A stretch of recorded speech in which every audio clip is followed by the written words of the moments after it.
today, Madrid, Philippines. Ako nga pala si Maclean Canha. Magpo 4 years na ako sa company. Next month, 4 years na ako. Naka-assign ako ngayon sa SP Madrid, Malolos branch natin.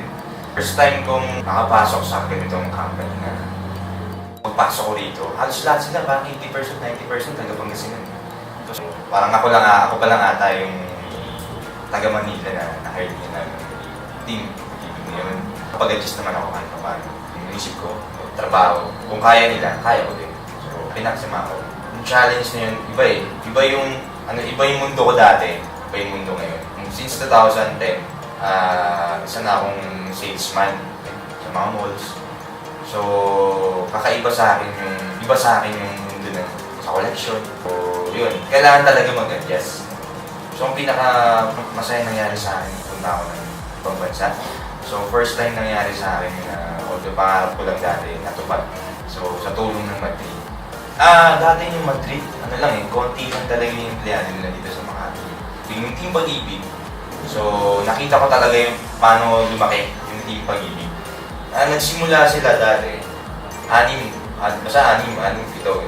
So, lumagdag ako, sa sunod-sunod na, lumaki. Saka dati, hiwa-hiwala yung office. Titignan sa dating sa Herrera Tower. Ngayon, sa bago, ibang-iba na talaga yung company natin ngayon. So, sobra talaga nag-grow. Isa siyang tagatupad ng pangarap ng ibang tao. At isa rin siyang, para sa akin, family din.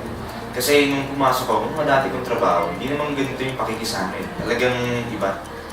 Dito, pag mararamdaman mo na hindi lang empleyado yung kasama, parang pamilya mo na rin sila. Kasi iba eh. Iba talaga. Iba yung mundo dito. So, sobrang happy ako na ginarab ko yung opportunity na 2014 na nakatupad ng pangarap, ng dami kong pangarap na natupad dito. Kapag pakasal ako, maraming nangyari sa buhay ko na hindi ko kayang tuparin pag nandun ako sa dati kong mundo. So dito, natupad ko yung karamihan ng pangarap ko. Dahil sa Madrid.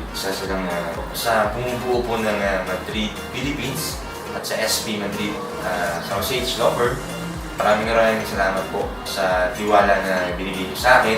Sana pagpatuloy niyo pa rin po yung pagtulong po sa mga empleyado sa pagtupad ng mga pangarap po namin.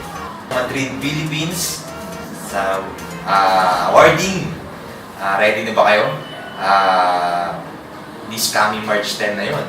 So, ika-10 anniversary ng Madrid.